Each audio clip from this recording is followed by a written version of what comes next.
ஓம் சாய்ராம். என் அன்பு குழந்தையை, நாளை ஆனந்த கண்ணீரோடு எனக்கு நன்றி கூறப்போகிறாய். நல்லது நடக்கப் போகிறது தங்கமே. இப்போது இதை கேட்டு சந்தோஷமாக நிம்மதியாக மன உறுதியோடு தூங்கு. உன் வாழ்க்கையில் ஏற்படும் ஏற்றத்தாழ்வுகளுக்கும் துன்பங்களுக்கும் உனக்கு பாடமாக வந்தது மட்டும்தான். இயற்கையின் விதியே உனக்கு தெரியும். இயற்கையின் விதிப்படிதான் உன் வாழ்க்கை நடக்கிறது. நீ ஆசைப்பட்டு அனைத்தும் நடப்பதில்லை. காரணமின்றி உன் வாழ்க்கையில் எதுவும் நடக்காது என்பதை மட்டும் புரிஞ்சுக்கோ. நீ வாழ்க்கையில் இப்போ சந்தித்து கொண்டிருக்கிற நிறைய தொந்தரவுகளை சந்தித்து கொண்டிருக்கிறாய். இந்த தொந்தரவுகளும் துன்பங்களும் உன்னை ஒரு நல்ல எதிர்காலத்திற்கு அழைத்து செல்லப் போகிறது என்பது மட்டும் உறுதி. கடந்து போன விஷயங்களை மறந்துவிட. அவை சென்று விட்டதை உன்னால் மாற்ற முடியாது. நிச்சயம் மாற்ற முடியாது. இனி ஆசைகளை அளவோடு வச்சுக்கோ. எதிர்பார்ப்புகளை மறைச்சிக்கோ. பேராசைப்படாதே. இதுதான் வாழ்க்கை வெற்றிக்கான மந்திரம், சூட்சுமம். உன் மனதில் என் மனதில் என்று பிரிவு இருக்கக்கூடாது. உன் மனதில் உன்னுடைய கவலை இருக்கக்கூடாது. உன் மனதில் எரிச்சல் இருக்கக்கூடாது. உன் மனதில் கர்வம் இருக்கக்கூடாது. பொறாமை இருக்கக்கூடாது.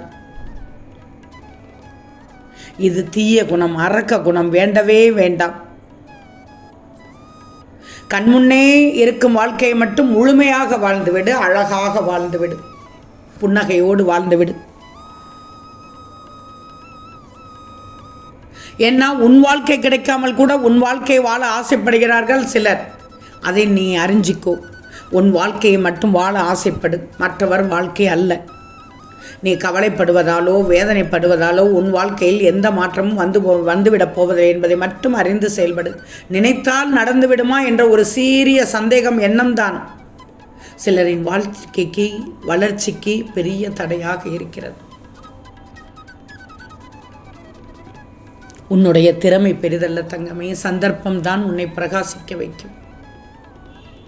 ஒவ்வொரு நாளின் தொடக்கத்திலும் ஒரு எதிர்பார்ப்பு உனக்கு இருக்கிறதானே?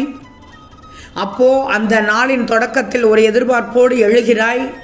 அன்று நடக்கும் செயல் முழுவதையும் பார்த்து இறுதியில் தூங்கப் போகும்போது அந்த நாள் முடிவில் ஒரு அனுபவத்தை பெறுகிறாய். இதுதான் வாழ்க்கை, நடைமுறை வாழ்க்கை, யதார்த்தமான வாழ்க்கை. உனக்கு மட்டுமல்ல, அனைவருக்கும் ஒரு வாழ்க்கை. ஒவ்வொரு நாள் விடியலிலும் ஒரு எதிர்பார்ப்பு. அதே நாள் தூங்கப் போகும் முன்பு ஒரு அனுபவம் கிடைத்திருக்கும் அன்றைய நிகழ்வுகளில். புரிகிறதா? விழுந்தால் தூக்கிவிட யாரும் இல்லை என்பதை உணர்ந்தவன் தான் எடுத்து வைக்கும் ஒவ்வொரு அடியையும் யோசித்து வைப்பான். ஏனாதானா என்று சென்றால் எப்படி இருக்கும்? நல்ல குணங்களை மட்டும் இருக்கும் மனிதன்தான் சிந்திப்பான். நீ சிந்திக்கிறாய். ஆனால் சாதாரண மனிதன் தன் சௌகரியங்களை பற்றி சிந்திக்கிறான். இருந்த காலத்தை மறந்துவிட. அதைத்தான் நான் சொல்வேன். எதிர்காலத்தை நினைத்து வாழு. நிகழ்காலத்தை மகிழ்ச்சியோடு வாழு. ஒன்று மட்டும் நல்லா தெரிஞ்சுக்கோ. கெட்ட மனிதர்கள் யாரும் இல்லைன்னா நல்ல வழக்கறிஞர்கள் எவரும் இருக்க மாட்டார்கள். அனுபவம் என்பது ஒரு நம்பகமான விளக்கு. அதை துணையாக கொண்டு நீ நடக்கலாமே. பார்த்த மாத்திரத்திலேயே தங்கமே, பார்த்த மாத்திரத்திலேயே அனைத்தையும் எடுத்து விடாதே. அனைவற்றையும் ஆதாரத்தோடு எடுத்துக்கோ. எல்லாத்தையும் நீ ஆதாரத்தோடு தான் எடுத்துக்கொள்ளணும். மௌனமாக இரு. சற்றென்று பேசிவிட்டால் அது ஆழமாகிவிடும். மௌனமோ மிகவும் ஆழமானது. சூழ்நிலைகளை அனுசரிக்க பழகிக்கொண்டால் உனக்கேற்ற பூஞ்சோலையாக இருக்கும் உன் வாழ்க்கை. எந்த சக்தியாலும் அசைக்க முடியாத சக்தின்னு ஒன்று உள்ளது. அதுதான் மனிதனின் மனோசக்தி. உன் வாழ்க்கையில் 4 விஷயங்களை மட்டும் உடைத்து விடாதே. என்ன சாய் அந்த 4 விஷயங்கள் என்று கேள். நம்பிக்கை, சத்தியம், உறவு, இதயம். ஏன்னா இதனை உடைத்தால் சத்தம் கேட்காது, ஆனால் வலி அதிகமாக இருக்கும். எனவே சாயின் பிள்ளைகள், உங்கள் வாழ்க்கையில் இந்த 4 விஷயங்களை மட்டும் உடைத்து விடக்கூடாது. மற்றவர் வாழ்க்கையை அழித்து முன்னேறி அவனை விட அவன் வாழ்வின் உண்மையாக உழைத்து முன்னேறி இந்த உலகத்தில் அவன்தான் அதிக பேர் இருக்கிறார்கள். செல்வமே, அன்பாக இரு, அன்பாக பழகு எல்லோரிடத்திலும். ஏன்னா தூய்மையான அன்பு பணவெல்லம் போன்றது. திகட்ட திகட்ட என்றாலும் சுவை மாறாது. உண்மையான அன்பு மலைகளில் தோன்றும் அருவி போல 1000 கசப்பான செடிகளை சுமந்து வந்தாலும் அனைத்தும் மூலிகையை ஒரு முறை பழகினால் போதும். பாசம் மாறாமல் உன் பின்னால் வரும் உயிரினங்களின் அன்பு போன்றது. ஆக மொத்தத்தில் என் பிள்ளை அன்பாக இருக்கணும். இந்த தைத்திருநாள் முதல் அன்பு என்பது ஒரு சிறந்த பரிசு. அதை பெற்றாலும் கொடுத்தாலும் மகிழ்ச்சிதான். அன்பு கிடைத்தவர்களுக்கு பொக்கிஷம், அன்பை இழந்தவர்களுக்கு தேடும் புதையல், அவ்வளவுதான். அன்போடு இரு. அன்பை கொடுக்க மனம் கொண்டால் இரக்கம் உன் இயல்பாகிவிடும் தங்கமே. சொல்வதை கொஞ்சம் புரிஞ்சுக்கோ. சில அவமானங்கள் தான் உன்னை சரியாக வாழ கற்றுக் கொடுக்குது. தேடி சென்று உன் அன்பை நிரூபிக்க நினைக்காதே.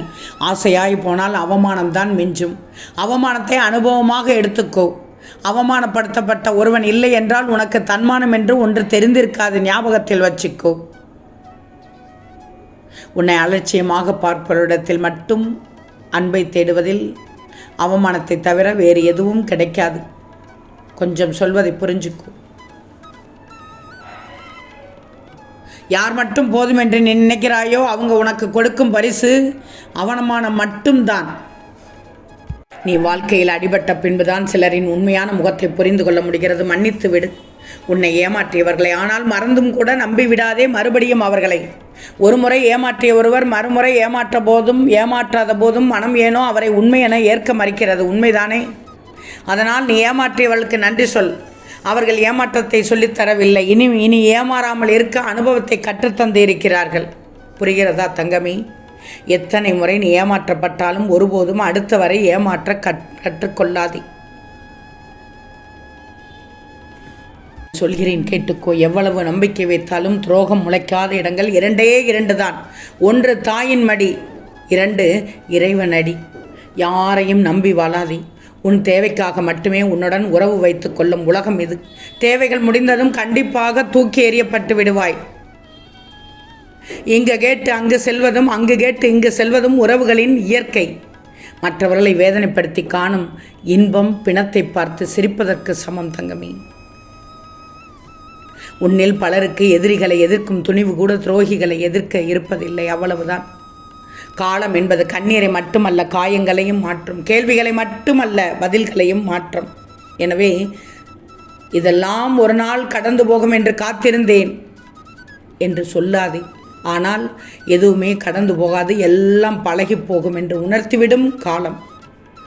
அதனால் பழையதை மறந்து இப்போதுள்ள காலத்தை இனிமையாக வாழ்ந்துவிடு. நாளைய காலம் சிறப்பாக இருக்கும். எப்போது நிம்மதியாக தூங்கு. நாளை உனக்கு ஒரு அற்புதம் நடக்கும். ஆனந்த கண்ணீரோடு என்னிடத்தில் வந்து நன்றி கூற வரப்போகிறாய். ஓம் சாய்ராம்.